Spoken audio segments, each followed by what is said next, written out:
క్షమించమ్మా. మనుషులు ఈయనని నీ మహత్యాన్ని అర్థం చేసుకోలేకపోతున్నారు. వాళ్ళు అర్థం చేసుకోవట్లేదు. ఈ సృష్టి రచన ఒకరికి ఒకరు ఆనందంగా ఉండేటట్టు చేయబడింది.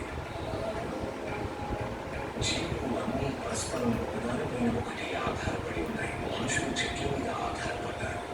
చెట్లు వాళ్ళకి నీడనిస్తాయి, పండ్లను కూరగాయల్ని ఇచ్చి వారి కడుపు నింపుతాయి.